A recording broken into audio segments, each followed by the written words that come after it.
नमस्कार। कहानियाँ बाय प्रीति सक्सेना में मैं आप सभी का हार्दिक स्वागत करती हूँ। आज आप सुनिए मेरी स्वरचित कहानी बिगड़ी बन गई। बैंड बाजे की आवाज़ आने लगी। ऋषा का दिल ज़ोर ज़ोर से धड़कने लगा। आखिर वो लम्हे करीब आ ही गए जिनका पिछले 3 महीनों से बेकरारी से वो और रजत इंतज़ार कर रहे थे। आईने के सामने खड़ी हो अपना खूबसूरत अप्सराओं सा रूप देख खुद ही मोहित हो उठी। अब तो बस रजत की आंखों से खुद को देखने की तमन्ना बाकी थी। सहेलियां और दीपा भाभी खिलखिलाती कमरे में आईं। चल बन्नो, तुम्हारा इंतज़ार ख़त्म।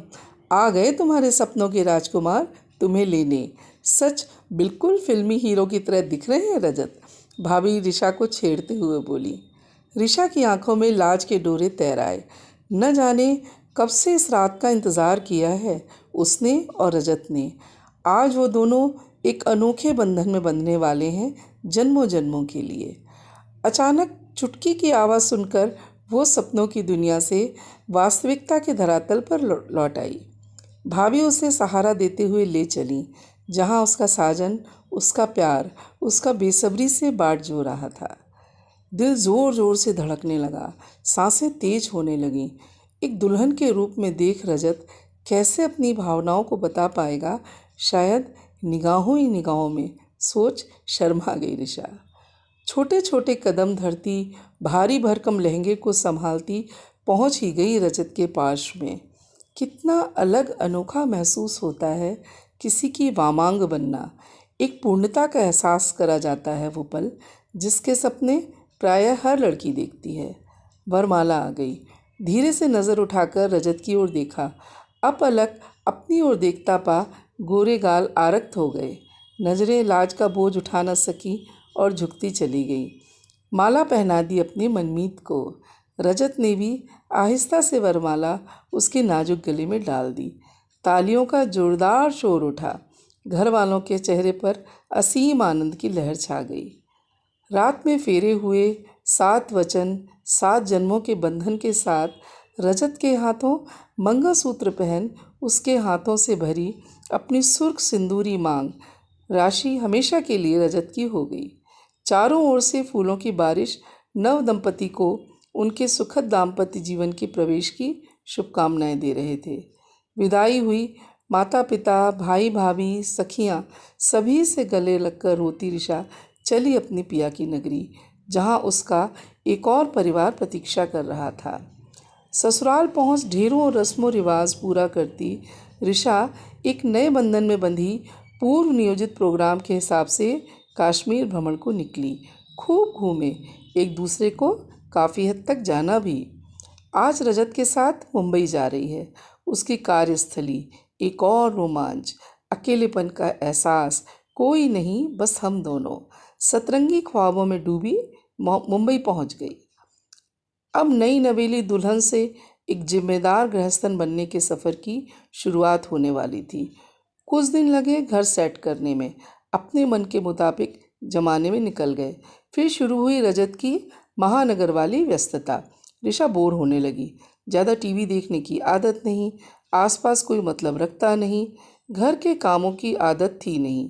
एक सी दिनचर्या उसे व्यतीत करने लगी।